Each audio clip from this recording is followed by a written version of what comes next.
বুধবার বিকেল ৩টে শীতলকুচির রাঙামাটি গোপালগঞ্জ এলাকায় ভয়াবহ অগ্নিকাণ্ড। আগুন লাগার ঘর থেকে প্রাণে বেঁচে গেল ২ শিশু। বিদ্যুতের শর্ট সার্কিট দিয়ে আগুন লেগে পুড়ে ছাই একটি বাড়ির ২টি ঘর। ঘটনাস্থলে শীতলকুচি দমকল বাহিনীর একটি ইঞ্জিন। এদিন বিকেল ৩টে রাঙামাটি গোপালগঞ্জ গ্রামের নূর জামাল মিয়ার বাড়িতে বিদ্যুতের শর্ট সার্কিট থেকে আগুন লেগে পুড়ে ছাই হয়ে যায় একটি বাড়ির ২টি ঘর। ঘটনায় ব্যাপক চাঞ্চল্য ছড়ায়। সূত্রের খবর, জানা যায় আগুন লাগার সময় বাড়িতে ২টি শিশু বাচ্চা ছিল, একটি ৪ বছরের, একটি ৫ বছরের। বাড়িওয়ালা লাভলি বিবি জানান কি করে আগুন লাগলো জানেন না, তবে আনুমানিক বিদ্যুতের শর্ট সার্কিটের জেরেই আগুন লেগেছে বলে জানা যায়। বাড়ির লোকজন হতচকিত হয়ে পড়ে এবং তৎক্ষণাৎ আগুন নেভাতে ছুটে আসে পাড়ার লোকজন। সাথে সাথেই খবর দেওয়া হয় দমকল বাহিনীকে। আগুন পরিপূর্ণ নিভিয়ে দেয়। ওই বাড়ির পাশের বাড়ির লোকজনেরা জানালেন, তবে ঘটনাস্থলে গিয়ে দেখা গেল পরিপূর্ণভাবে ২টি ঘর ভস্মীভূত হয়ে গেছে। প্রায় ১.৫ লক্ষ টাকার ক্ষয়ক্ষতি হয়েছে বলে বাড়ির মহিলা জানান। Bureau report, SLK news. কি কি ক্ষয়ক্ষতি হলো? জমির কাগজ বন্ধন চলছে ১ লাখ টাকা, সুকেশের মধ্যে আঁকি দিচ্ছি, সে টাকা খরচ করি নাই। এখন সুকেশের মধ্যে টাকা ছিল ১ লক্ষ টাকা।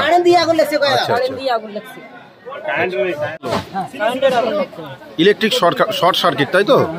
আচ্ছা, তখন আপনারা কি বাড়িতে ছিলেন? বাড়িতে ছিলেন না, বিয়ে বাড়িতে ছিলাম। পাশে বিয়ে বাড়ি কি পাশেই? হ্যাঁ, পাশে আমার ভাইয়ের বিয়ে, তো ভাইয়ের বিয়ে। আচ্ছা, তাতে কয়টি ঘরে আগুন লেগেছিল? ঘরে লাগছে, একটা ঘরে লাগছে, একটা সামলায় লাগছে, 2টা ঘরে। আচ্ছা, 2টি ঘর বর্তমান ভস্মীভূত? একদম ভস্মীভূত। আচ্ছা, তাতে কি কোনো টাকা পয়সা বা কোনো কিছু ক্ষয়ক্ষতি কি কি হলো? টাকা পয়সা আমার কাছে 3 জায়গা থেকে লোন তোলা আছে, জমি নেওয়ার জন্য আমি লাখ খানেক টাকা ঘরে রাখছি, ওই টাকা একবারে শেষ।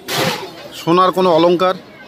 সোনা কি, এটা মনে করে 10,000 টাকার সোনা আসলো, আর রূপে আসলো 4 ভরি। একদম পুরোটাই ভস্মীভূত হয়ে গেছে। দমকলকে আপনারা খবর দিয়েছেন? দমকলকে খবর দিয়েছে। দমকলের কটি ইঞ্জিন এসেছে? একটা ইঞ্জিন এসেছে।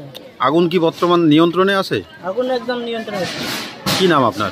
আমার নাম নূর জামাল আছে। এই জায়গাটির নাম? রাঙামাটি। আচ্ছা, বলছিলাম আপনার ছিল এখানে? আরে আমরা এই যে অনুষ্ঠান বাড়িতে মাটি দেওয়া ছিল, আচ্ছা, ওখানে হুট করে খবর পেলো যে এক পাশের বাড়িতে আগুন লাগছে।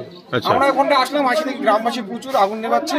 এখন আমরা যেটা শুনতে পেলাম বাইদি ভাই, যে এটা কারেন্ট শর্ট সার্কিট হয়ে আগুন লাগছে। আচ্ছা আচ্ছা, এতে ওদের ক্ষয় পরিত্রাণ, ওদের বন্ধন থেকে কিছু লোন টোন করছে 1 লাখ খানিক টাকা, এবং তাদের কিছু সোনা টানা ছিল, জমির কাগজপত্র, আদার্স আসবাবপত্র, এবং বিছনাপত্র সম্পূর্ণই পুরো ছাই হয়ে গেছে। 2টা বাচ্চা ছিল ঘরের ভেতর, ওর মা টানিয়ে এসে বাইর করছে, ওই বাচ্চাগুলো জানায় বেঁচে আছে, এদের সম্পূর্ণ ভস্মীভূত হয়ে গেছে। আচ্ছা, আপনার বাড়ি কোথায়? আমার বাড়ি আমি পাশের বাড়ি। দমকলকে খবর দেওয়া হয়েছে? দমকলকে খবর দেওয়া হয়েছে, দমকল একটু লেটে আসছে। আচ্ছা, সময় মতো দমকল আসলে হয়তো আর কিছুটা রক্ষা হইতো। আগুন কি এখন নিয়ন্ত্রণে আছে? এখন আগুন নিয়ন্ত্রণে আসছে, দমকল বাহিনী আসছে, কাজ করতেছে। আচ্ছা, ধন্যবাদ।